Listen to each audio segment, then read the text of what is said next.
Shortly taking place where the TV series ends off, where the Bronze Saints have defeated Poseidon, Athena thought it was time for them to go on with their lives and forces them into retirement and banishes them from the sanctuary. Despite this order, Athena's life is now in jeopardy as she is being targeted by assassins from Hades, the Lord of the Dead himself, and they have invaded Sanctuary to kill Athena, and it's up to the combined forces of the remaining Gold Saints and the Bronze Saints to stop them. Before I go into the review part, I want to say for those who have not seen the original TV series, you will be unable to have a complete understanding to the significance of what goes on in this OAV for the most part. Yes, the original TV series may be 114 episodes long, but it's worth watching through to get to this point, and it'll make the story a lot more exciting in my opinion, and the development more significant as well. But if you don't want to go through the TV series or read the manga, I heard there is a recap special that summarizes the anime series, and I suppose if you can find it, you can watch it instead. But moving on. What makes this story so great in my opinion are the very edge-at-your-seat plot twists. Things will keep you guessing and things will just come out of nowhere, and it's not one of those moments where it's just, and it's one of those moments where it's just really cool to the audience, and it's not one of those stupid lame-ass Deus Ex Machina out-of-nowhere twists. There is so much I want to say what makes the story itself so awesome, but they would be spoilers if I gave any examples. So it's one of those instances where I really have to say you have to watch it yourself if you want to see how deep and far the story can go. What I can also say is that the story compared to the other arcs from the TV series is much, much darker and very intense, but when you consider who the new main enemy is, the atmosphere is very appropriately reflective of that, so that's a good trait. The pacing is very even, and the presented characters each have their own time to shine. Speaking of the characters, it's really cool that the Gold Saints are the featured characters of this part of the Hades OAV series. And one thing that I'm willing to reveal to give my opinion on why this installment is so awesome is the usage of the character Ares Mu. You really get to see him fight, and I must say that he has some pretty badass moves.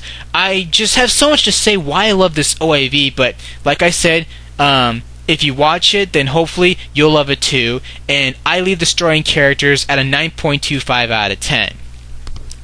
The character design and art overall is still faithful to how the original series did it, and I believe most of the original staff from Toei are still active in doing this series, at least this installment.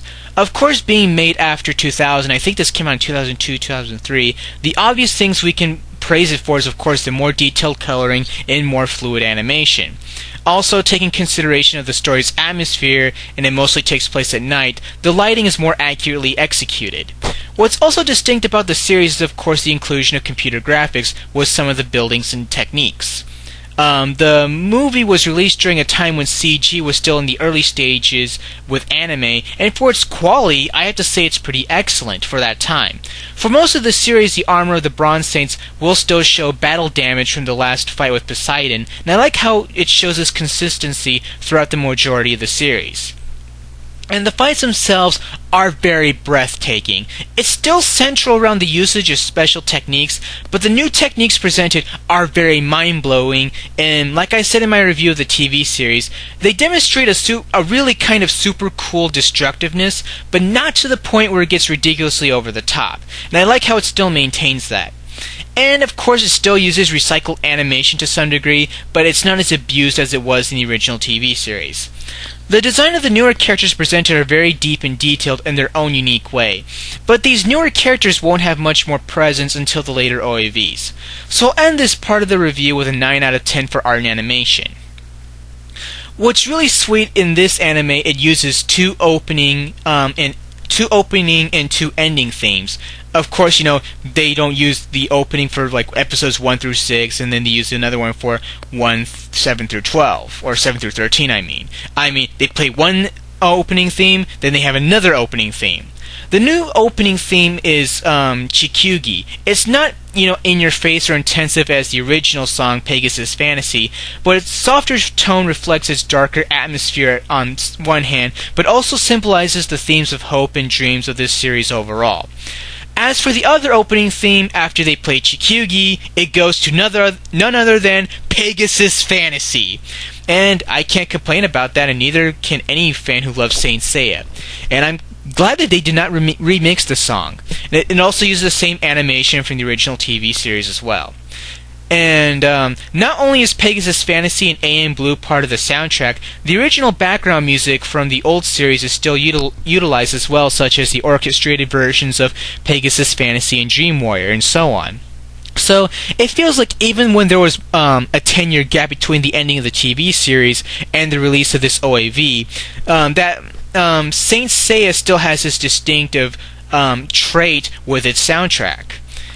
And also returning is the original voice cast for the Bronze Saints. Furuya Toru, Suzuki Hirotaka, Horikawa Ryo, Han Keiko, and so on. They reprise their respective original roles. But of course, some of the characters from the original show, they had some changes, but for the right reasons, in my opinion. Mu is now played by Yamazaki Takumi, who replaces Shiozawa Kaneto, who died a couple of years prior to the release of this first installment of the Hades OAV series. I think Yamazaki Takumi does an excellent job in emulating Shiozawa's original performance, and adds a great twist by making him sound more aggressive considering the situation and the atmosphere of this series. Another character who was recasted due to the passing of another terrific seiyuu, I can't reveal that. That would be a spoiler.